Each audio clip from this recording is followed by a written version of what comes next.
So hi guys and welcome back to Muskan Gyan Mantra. और आज मैं आप सबको पढ़ाने वाली हूँ आपका demanded chapter the sound of music का part number 2 the shehnai of Bismillah Khan. तो बिना टाइम वेस्ट करिए जल्दी से शुरू करते हैं। जो एम्परर औरंगज़ेब थे उनकी रॉयल रेजिडेंस में ना एक इंस्ट्रूमेंट होता था उस टाइम पे, पुंगी, उसे प्ले किया जाता था। अब किंग को उसकी साउंड पसंद नहीं थी। उन्हें लगता था कि इसकी जो साउंड है वो काफ़ी ज़्यादा श्रिल यानी कि तीखी और अनप्लेजेंट सी है, इसलिए उन्होंने उस इंस्ट्रूमेंट का प्ले होना बैन कर दिया। और उसकी साउंड इतनी बुरी थी इनफैक्ट कि नॉइस मेकर्स को डिनोट करने के लिए, रेफर करने के लिए भी पुंगी का नाम यूज़ किया जाने लगा। तो एक बार्बर था जो प्रोफेशनल म्यूजिशियंस की फैमिली के बाल काटा करता था। तो उसने डिसाइड किया कि वो इस पूरी जो पुंगी है उसको चेंज करेगा, उसकी टोनल क्वालिटी को चेंज करेगा, उसको रिवाइव करेगा। तो उसने एक स्टेम्प ली जो हॉलो थी, उसकी बॉडी पे बेसिकली 7-8 होल्स बनाए। वो स्टेम पुंगी से लंबी थी और थोड़ी कम चौड़ी थी, ठीक है ना। अब उसने उसकी जो बेसिकली बॉडी है उस पर 7-8 होल्स बनाए, और जब उसमें से एयर पास करके एक एक होल को ओपन एंड क्लोज करके एक पैटर्न में बजाया जाता था तो बहुत ही मेलोडियस साउंड प्रोड्यूस होती थी। तो उस किंग के सामने, जो भी उस टाइम पे किंग होगा, उसके सामने उस बार्बर ने इस चीज़ को प्रेजेंट किया, इस इंस्ट्रूमेंट को प्रेजेंट किया, और वो सारे लोग बहुत ही ज़्यादा खुश हो गए क्योंकि वो जो साउंड थी वो सच में बहुत मेलोडियस थी। तो क्योंकि इसको पुंगी को रिवाइव किया गया था तो पुंगी का नाम तो नहीं दे सकते थे इस इंस्ट्रूमेंट को, तो उन्होंने सोचा कि अब हम इस इंस्ट्रूमेंट का नाम चेंज करेंगे। तो नाम कैसे चेंज किया देखो, क्योंकि वो शाह यानी कि महाराज यानी कि किंग के चैम्बर में, किंग के कोर्ट में सबसे पहली बार बजाई गई थी, इसलिए उससे शाह ले लिया। और क्योंकि एक नाई यानी कि बार्बर ने इसको इन्वेंट किया था इसलिए उसका नाई ले लिया। और एट द एंड इस इंस्ट्रूमेंट का नाम पड़ा शहनाई। तो शहनाई को बेसिकली उसकी साउंड क्योंकि इतनी मेलोडियस थी, इतनी ऑस्पिशियस कंसिडर की जाने लगी, तो उसको टेम्पल्स में और नॉर्थ इंडियन वेडिंग में बजाया जाने लगा। साथ ही साथ जो नौबात है, ट्रेडिशनल असेंबलेंस ऑफ 9 इंस्ट्रूमेंट्स नौबात, उसके अंदर भी इसको एक पार्ट दिया गया और ये नौबात का भी एक हिस्सा बन गया। साथ ही साथ रॉयल कोर्ट्स में, रॉयल रेजिडेंस में भी इसको फ्रीक्वेंटली प्ले किया जाता था। पर इस पूरी इंस्ट्रूमेंट को, शहनाई को क्लासिकल स्टेज पे लाने का, इंटरनेशनल लेवल पे लाने का जो सारा क्रेडिट है वो जाता है उस्ताद बिस्मिल्लाह खान को। तो जब उस्ताद बिस्मिल्लाह खान 5 साल के थे तब वो पौंड के पास गिल्ली डंडा खेलते थे। पौंड के पास गिल्ली डंडा खेलते थे वो बिहार, दुमराव बिहार में खेला करते थे। तो वो रोज़ भोजपुरी चैता गाते थे बिहारी जी के मंदिर में, और वहाँ पर उस पूरे चैता यानी कि उस पूरे भजन को गाने के बाद जो वहाँ के लोकल महाराजा हैं वो उनको 1.25 kgs का एक लड्डू दिया करते थे। पर ये बात आज से कुल 80 या फिर 80 से ज़्यादा साल पुरानी है। और जब 5 साल के थे बिस्मिल्लाह जी तो किसको पता था कि यही छोटा सा बच्चा आगे जाके इंडिया का highest civilian award the Bharat Ratna जीतने वाला है। तो बिस्मिल्लाह खान का बर्थ हुआ था 21 मार्च 1916 को, और वो बिलोंग करते थे एक फैमिली ऑफ प्रोफेशनल म्यूजिशियन से। रॉयल कोर्ट्स में उनकी फैमिली म्यूज़िक प्ले किया करती थी। उनके ग्रैंडफादर रसूल बख्श खान एक शहनाई नवाज थे भोजपुरी किंग के कोर्ट में। उनके फादर पैगंबर बख्श और उनके और भी पेरेंटल एंसेस्टर्स यानी कि चाचा ताया, ये सारे बहुत ही ग्रेट शहनाई प्लेयर्स थे। तो जब बेसिकली बिस्मिल्लाह खान जब 3 साल के थे तब उनकी मॉम उनको अपने मिटर्नल एंसेस्टर्स यानी कि नानका जो होता है हमारा ननिहाल, वहाँ ले गई थी।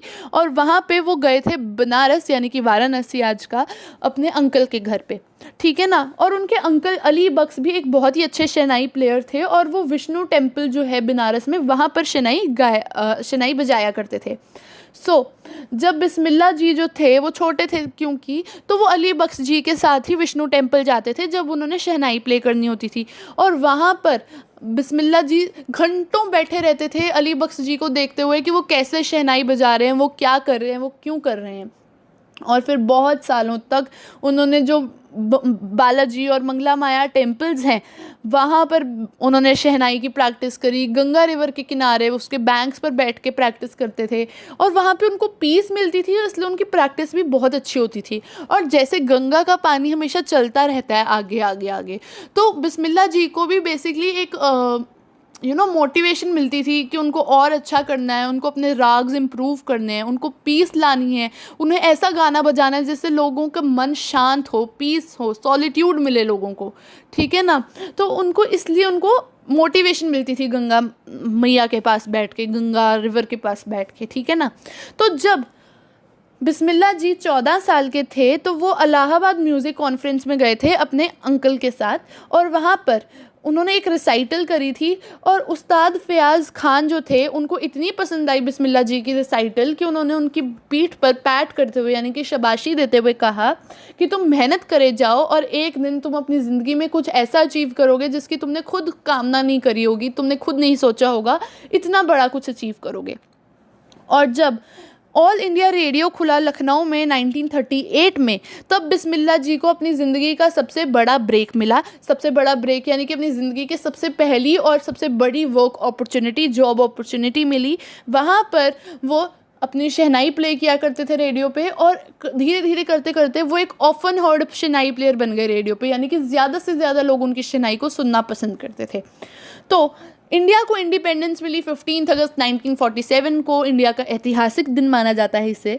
और तब जब इंडिपेंडेंस मिली इंडिया को, तो जो बिस्मिल्लाह जी थे उन्होंने रेड फोर्ट पे राग काफ़ी गाया था, और उस ऑडियंस को ये राग काफ़ी सुनाया जिस ऑडियंस के अंदर महात्मा गांधी जी और जवाहरलाल नेहरू जी थे। और उस पूरे दिन पे उस ऑडियंस में जवाहरलाल नेहरू जी ने अपनी famous speech tryst with destiny गाई थी, सुनाई थी।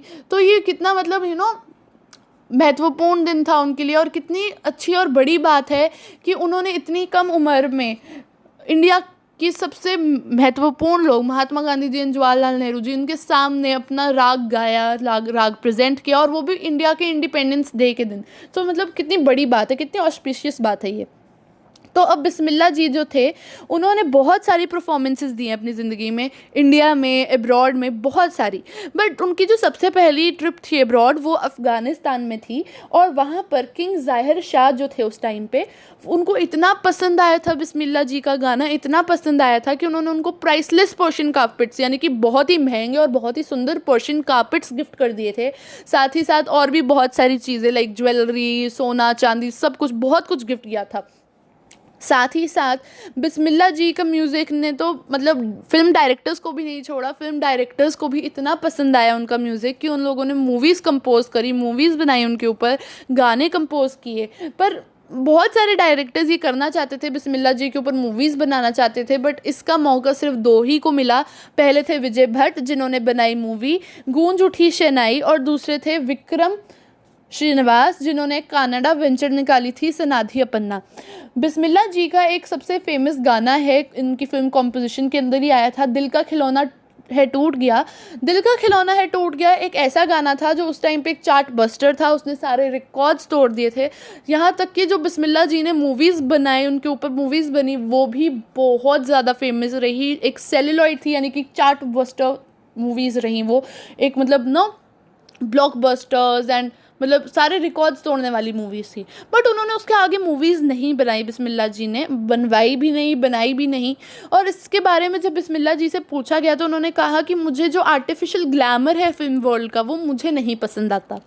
तो बिस्मिल्लाह जी को बहुत सारे अवार्ड्स उनकी ज़िंदगी में मिले, बहुत रिकॉग्निशन मिला है उनको।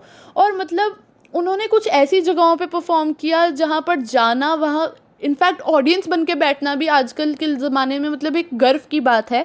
उन्होंने कुछ ऐसी जगहों पे परफॉर्मेंसेस दिए हैं। तो उसमें सबसे पहला था लिंकन सेंट्रल हॉल जो यूएसए में है। वहाँ पर मतलब ऑडियंस में जाने के लिए भी लोग तरसते हैं, तो उन्होंने तो वहाँ पर लाइव परफॉर्मेंस दिया था।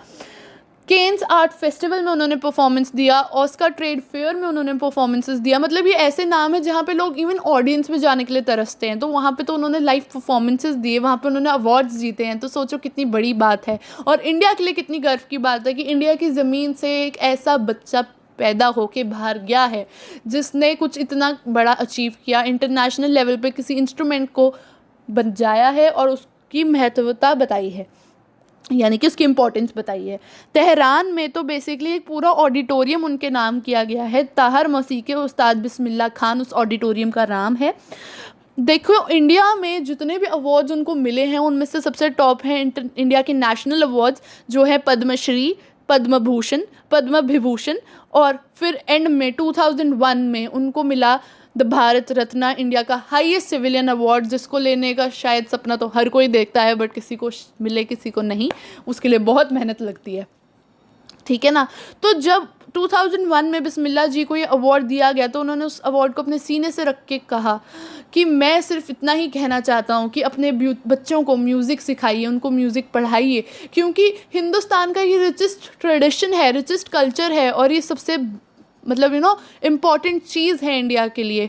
यहाँ तक कि वेस्टर्न कंट्रीज़, यूएसए और करेबियन, ये सारी कंट्रीज़ आ रही हैं, अफ्रीका वगैरह हर कंट्री आ रही है इंडिया का ये कल्चर सीखने के लिए, इंडिया का ये म्यूज़िक सीखने के लिए। लोग तरस रहे हैं इसे सीखने के लिए, तो अपने बच्चों को ये म्यूज़िक सिखाइए, इंडिया का कल्चर बढ़ाइए, ठीक है ना। अब खान साहब यानी कि बिस्मिल्लाह जी को खान साहब कहा जाता था कभी बहुत प्यार से, तो वो हमेशा कहते हैं कि मेरे लिए इस दुनिया के सबसे खूबसूरत शहर सिर्फ दो ही हैं, एक बनारस और दूसरा डुमरांव, क्योंकि वहाँ पर उनका बचपन बीता है और उन्होंने पूरी दुनिया देखी, फिर भी इन दोनों शहरों को वो ज़िंदगी में कभी नहीं भूल पाए। तो वो बताते हैं, बड़ी खुशी के साथ बताते हैं कि यूएसए में उनका एक स्टूडेंट था जिसने कहा कि सर प्लीज़ अपना यहाँ पे एक म्यूज़िक इंस्टीट्यूट खोलिए, मैं आपको प्रॉमिस करता हूँ कि हम यहाँ पे पूरा बनारस का एटमॉस्फेयर बना देंगे, वहाँ पे टेम्पल्स रेप्लिकेट कर देंगे। तो उस टाइम खान साहब ने उससे पूछा कि तुम सब कुछ कर दोगे, पर तुम क्या गंगा मैया को, जो हमारी गंगा रिवर है, उसको तुम यहाँ पर ट्रांसपोर्ट कर सकते हो, उसको वापस ला सकते हो? तो तब बच्चे के पास कोई जवाब नहीं था, क्योंकि उस ऑस्पिशियस रिवर को, उस पवित्र नदी को तो कोई ट्रांसपोर्ट नहीं कर सकता, तो कोई कैसे करेगा? यूएस जैसी पावरफुल कंट्री भी नहीं कर सकती। तो अब खान साहब कहते हैं कि तभी ऐसा मेरे साथ होता है कि जब भी मैं किसी फॉरेन कंट्री में होता हूँ, मैं हमेशा रिवर गंगा, बनारस और डुमरांव के बारे में सोच रहा होता हूँ, अपने बचपन को याद करके खुशी महसूस करता हूँ।